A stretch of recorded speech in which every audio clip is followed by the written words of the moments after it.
is talking on the phone. वो phone पर बात कर रही है. The baby is crying. बच्चा रो रहा है. You're learning fast. तुम तेजी से सीख रहे हो. Hello everybody. आज मैं आपको टेंस से सीखने की एक ऐसी टेक्निक बताऊंगा कि आप लाइफ में कभी नहीं भूलोगे. जैसे ही टेंस वर्ड दिमाग में आता है, तीन चीजें ऑटोमेटिक क्लिक होती हैं. Past, present and future. Actually ये क्या है? तो प्रेजेंट टेंस होता है जो अभी काम चल रहा है, यानी प्रेजेंट. तो पास्ट टेंस यानी जो काम पहले हो चुका था, यानी कि पास्ट. और फ्यूचर टेंस मीन्स जो आने वाला समय है, जो आने वाले टाइम में जो काम होगा, उसको फ्यूचर कहते हैं. जब हम किसी से कम्युनिकेट करते हैं तो हम इन तीन ही सिचुएशन में बात करते हैं, या पास्ट में, या प्रेजेंट में, या फ्यूचर में. सेंटेंस के हिसाब से इनकी चार कैटेगरी होती है. सिंपल, जो काम जिंदगी में होता है. दूसरा काम है कंटिन्यूस टेंस का, जो कि काम अभी चल रहा है. तीसरा होता है परफेक्ट, यानी कोई काम जो पहले हो चुका है. और चौथा होता है परफेक्ट कंटिन्यूस टेंस, यानी कि जो काम हुआ है लेकिन वो काम अभी भी जारी है, यानी लगातार वो जारी है, तो उसको परफेक्ट कंटिन्यूस टेंस बोलते हैं. और हम इन तीन टेंसेस को चार कैटेगरी में जोड़ देंगे तो 12 टेंस कहलाते हैं. अब आप फिंगर टेक्निक समझो. इन फिंगर्स को आप नाम दे दीजिए. एक छोटी उंगली को आप दे दीजिए सिंपल, रिंग फिंगर को दे दीजिए कंटिन्यूस, मिडिल फिंगर को दे दो परफेक्ट, इंडेक्स फिंगर को दे दो परफेक्ट कंटिन्यूस. अब इन चारों उंगली को प्रेजेंट, पास्ट और फ्यूचर से जोड़ो तो आप 12 टेंस के नाम आसानी से बोल सकते हो. Let's continue for taking the exam. Present and future, इन सब के चार चार कैटेगरी मिलाकर के 12 टेंस होते हैं. चलो शुरू करते हैं स्टार्टिंग से. Present simple tense. I study, मैं स्टडी करता हूँ. इस टेंस का यूज फैक्ट यानी सच्चाई, हैबिट्स यानी आदत, और स्केड्यूल यानी कि टाइम टेबल बताने के लिए किया जाता है. इसका पॉजिटिव सेंटेंस बनाने का फॉर्मूला है सब्जेक्ट प्लस वर्ब का फर्स्ट फॉर्म. ही सीड के साथ में वर्ब की फर्स्ट फॉर्म में एस या ईएस लगाया जाता है, प्लस ऑब्जेक्ट या एक्स्ट्रा इन्फॉर्मेशन जोड़ी जाती है. फैक्ट सच्चाई, दैट इज माई फोन, वो मेरा फोन है. Habits, he studies every day, वो रोज पढ़ाई करता है. Schedule, on weekends we play soccer, weekends में हम फुटबॉल खेलते हैं. The store opens at 9 AM, store सुबह 9 बजे खुलता है. फैक्ट,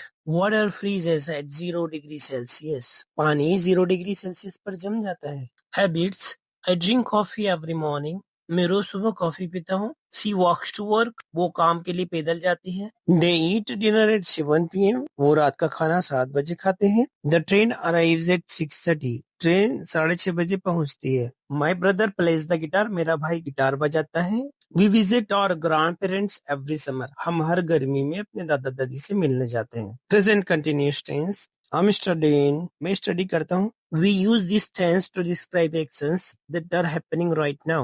प्रेजेंट कंटिन्यूअस टेंस का इस्तेमाल ज्यादातर अभी चल रहे काम को दिखाने के लिए किया जाता है, लेकिन कभी कभी लोग इसका इस्तेमाल फ्यूचर में आने वाले किसी प्लान के लिए भी करते हैं. स्क्रीन पर आप इसका फॉर्मूला देख सकते हो. सब्जेक्ट के साथ हेल्पिंग वर्ब प्लस वर्ब का फोर्थ फॉर्म. सब्जेक्ट के हिसाब से हेल्पिंग वर्ब, जैसे कि आई के साथ एम, ही शीट के साथ में इज, यू बी दे के साथ में are. You are watching this video right now, तुम अभी ये वीडियो देख रहे हो. दे आर प्लेइंग चेस, वे शतरंज खेल रहे हैं. She is talking on the phone, वो फोन पर बात कर रही है. द बेबी इज क्राइंग, बच्चा रो रहा है. यू आर लर्निंग फास्ट, तुम तेजी से सीख रहे हो. He is fixing the computer, वो कंप्यूटर सुधार रहा है. I am listening to music, मैं म्यूजिक सुन रहा हूँ.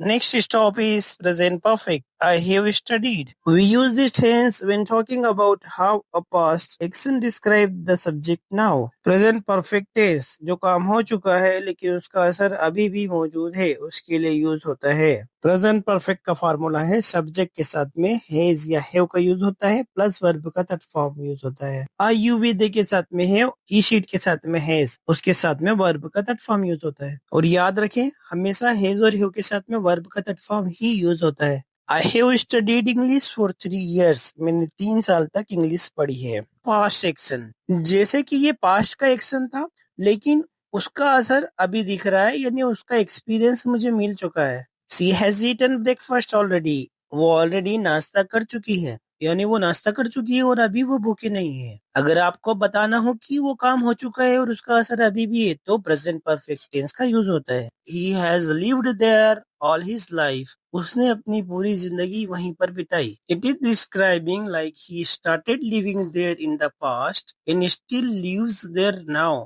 दे have never been to Mexico, यानी वे मेक्सिको कभी नहीं गए. और ये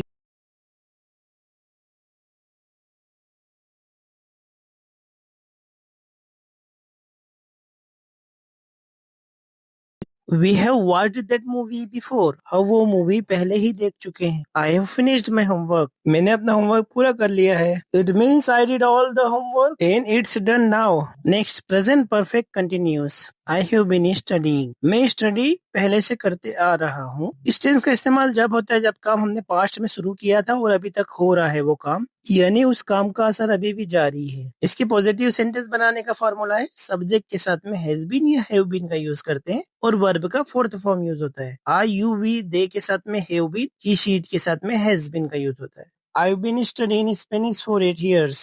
It means I started studying 8 years ago. I never stopped and I'm still learning now. यानी 8 साल से मैं स्पेनिश पढ़ रहा हूँ। He has been sleeping for 12 hours. वो पिछले 12 घंटे से सो रहा है। They have been traveling for 5 weeks. वे 5 हफ्तों से सफर करते आ रहे हैं। So it means they are still traveling. I have been waiting for 30 minutes. मैं 30 मिनट से इंतजार कर रहा हूँ। Good job. We finished all the positive sentences in present tenses.